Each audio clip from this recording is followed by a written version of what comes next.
Eh bien bonjour à toutes et à tous et bienvenue dans cette toute nouvelle vidéo pour cette toute nouvelle review. C'est la toute première vidéo de la chaîne, alors dites-moi si vous aimez bien là le petit bonhomme en fou que vous voyez là. Et dites-moi aussi si vous aimez bien le petit fond de roue que j'ai mis là en mode de Clash in Paris, ça là, vous me dites ça dans les commentaires. Bon, sur TikTok, les shorts, etc. j'ai l'habitude de faire des vidéos un peu plus condensées, un peu plus courtes et là on va pouvoir détailler vraiment, rentrer en profondeur dans ce qui m'a plu, ce qui m'a déplu. Et on ouvre le show, ça commence directement avec les Usos qui sont de retour. Et attention, ils sont de retour, mais c'est pas juste pour une promo ou quoi que ce soit, non. C'est officiel, ils affronteront The Vision lors de WrestlePalooza. Donc bon, le show s'ouvre comme ça, je vais pas vous mentir. Ah là là, ça m'énerve. Enfin, non, c'est pas que ça m'énerve, c'est que ça me saoule en fait, c'est juste chiant. Vraiment, j'ai l'impression que chaque semaine c'est la même chose. The Vision qui ouvre le show, ils s'embrouillent et en fait, ce qui m'énerve, c'est que à chaque fois, ça donne lieu au main event. En fait, c'est-à-dire que l'ouverture de ton show va aboutir à ton main event ce soir, ce qui peut être bien, mais tu fais ça toutes les semaines et tout le temps, c'est un membre de The Vision et un membre des anti-The Vision, on va les appeler. Et ensuite, on a The Phenomenal One, AJ Styles, qui juste avant, pendant la pause publicitaire, va nous lancer une petite pipe bomb. Pourquoi je dis que c'est une pipe bomb? J'abuse quand je dis ça, c'est vrai, ok. Mais en fait, moi, cette situation-là avec AJ Styles, je trouve ça bizarre. Parce que, on le sait, c'était son dernier SummerSlam, ça va être sa dernière année, il a été re-signé, mais de seulement quelques mois, je crois que son contrat expire en février, donc il est sur sa fin de carrière, et on n'en parle pas, personne n'en parle, comme si de rien n'était, alors qu'on parle d'AJ Styles. Enfin, je veux dire, AJ Styles, c'est l'une de tes top stars de ta compagnie depuis plusieurs années maintenant, et même dans le circuit indépendant, dans le catch en général. C'est pas pour rien si on l'appelle le Phenomenal One. Et il a précisé un petit truc, c'est que apparemment, en coulisses, quelqu'un ne voudrait pas de lui. Bon, on peut penser que c'est une storyline, etc. Mais honnêtement, je sais pas, parce qu'ils en ont pas reparlé, alors que pourtant sur les réseaux, ça avait fait parler un peu. Et en plus, ajouté à tout ça, récemment, il y a eu un internaute comme ça, lambda, qui avait commenté sur les réseaux que Triple H ne respectait pas, pardon, AJ Styles, et que son booking était catastrophique. C'est auquel le fils d'AJ Styles lui-même lui a répondu en lui disant que lui aussi, il n'était pas le seul à être remonté contre le booking de Triple H envers son père. Donc bon, honnêtement, c'est vrai que c'est vraiment triste. C'est vraiment dommage. J'espère qu'ils vont vraiment lui faire un truc, un dernier run, quelque chose en fait. Que merde, c'est AJ Styles, le Phenomenal One quoi. Et ensuite, on a Lyra Valkyria qui affronte Raquel Rodriguez. Victoire de Raquel Rodriguez. Et honnêtement, avec toutes les victoires, en fait, ils sont tellement en train de la builder comme la femme forte de cette compagnie, comme la femme forte de cette division. Donc personnellement, je verrais bien la petite Raquel commencer à chercher un petit titre solo. Même si bon, je préférais que ce soit pour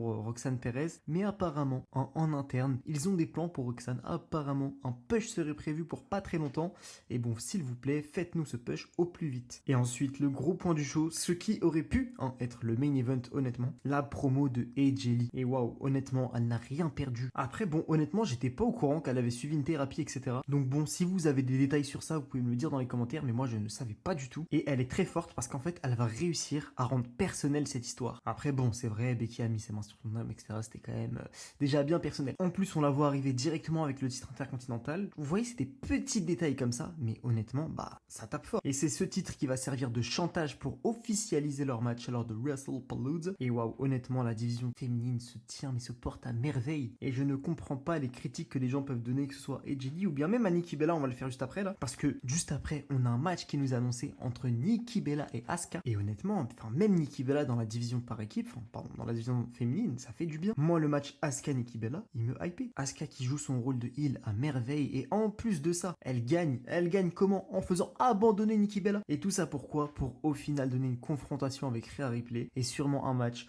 Alors peut-être dans le prochain Raw, peut-être lors de WrestlePalooza, je sais pas, mais je veux le voir ce match. Surtout que ça commence à titiller un peu Asuka en lui disant que bah c'est peut-être toi la meilleure, mais en attendant c'est Io Sky qui a son opportunité pour le titre et pas toi. Donc bon, je sais pas ce que ça va donner, mais honnêtement j'ai juste hâte de voir où ça va mener. J'ai juste hâte de voir tous ces matchs-là et de suivre tout ça de très près. Ensuite, petit match entre Rusev et Penta. Honnêtement, j'avais vraiment hâte de ce match, mais il a été un peu gâché par Grayson Waller et tout, les interventions qu'il y a eu, tout ça. Mais bon, en tout cas, victoire de Rusev. Et maintenant, on peut se poser la question.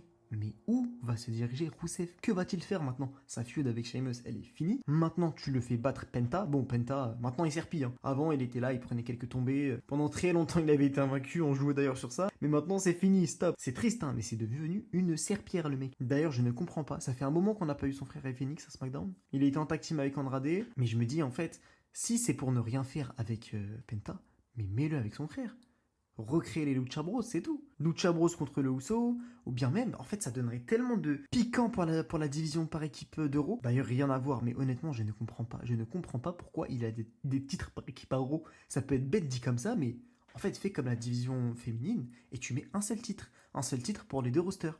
Parce qu'il y en a un qui se débrouille très bien et t'as l'autre roster en fait qui ne sert à rien. Et j'ai envie de vous dire, limite pour les titres mineurs, c'est pareil. Parce que je suis désolé, hein, mais le titre des États-Unis de Julia ne sert à rien. Il est inutile. Plutôt que de faire des ceintures qui servent à rien, t'en crées une, tu la builds bien comme il faut, et le jour où tu sauras bien build déjà une ceinture mineure, t'en sors une deuxième. Parce que là, t'en faire deux d'un coup, ça se voit que tu n'y arrives pas. Mais bon, désolé, je m'écartais un peu du show. Mais en fait, dans le main event, comme je vous l'ai dit au début, bah, c'est la même chose chaque semaine. Les mêmes matchs, tout le temps, on n'en peut plus. Et les Knights contre Bronson Reed. Et intervention. Par contre, une chose qui est importante, c'est qu'à la fin, intervention de Braun Breaker. Bon, ok, Jimmy il vient, Jey Uso il vient. Mais on commence à nous teaser un petit heel turn de Jey Uso. Parce que depuis 3 semaines, là, quand Roman Reigns lui a dit fais attention, commence à être un peu égoïste, commence à être un peu chef tribal en fait. Et bah là, Jey Uso il commence à se transformer. No yeet maintenant. Et honnêtement, il était temps. Parce que comme je l'ai dit dans mes petits TikTok là, Jey Uso, ce mec n'est pas fait pour être un top babyface. Alors si vous voulez vraiment le mettre au sommet, mais alors mettez-le heal. C'est le rôle le plus simple à jouer. Bon, Roman Reigns va vous dire le contraire, il va vous dire que c'est plus facile d'être un face, mais bon, lui, il faut pas trop l'écouter. Se faire détester. Mais c'est tellement simple. Tu as juste à être insupportable. En fait, t'as juste à insulter la foule, ou bien même si vraiment t'es un gros caca, t'as juste à être un gros caca et les fans te détesteront. Pourquoi? Parce que bah, tu catches mal, parce que tu fais des mauvaises promos, etc. Bon, après, c'est pas un bon moyen de se faire détester. Mais pour vous dire à quel point c'est simple, en fait. Donc, bon, honnêtement, on a eu des segments intéressants avec Edge. En fait, toute la division féminine, il n'y a rien à dire. En revanche, la masculine, oh là là. Avec l'ouverture, enfin, l'opener, le main event, AJ Styles qui se fait boycott, Rusev Penta qui... Rusev, on sait pas ce qu'il va faire après, Penta, on sait pas ce qu'il va faire non plus. Enfin, bref, moi, je mettrais la note de... Allez, vas-y, 6,5 sur 10 à ce euro. Mais bon, le plus important, c'est que toi, tu me dises ce que tu en as pensé de ce euro dans les commentaires.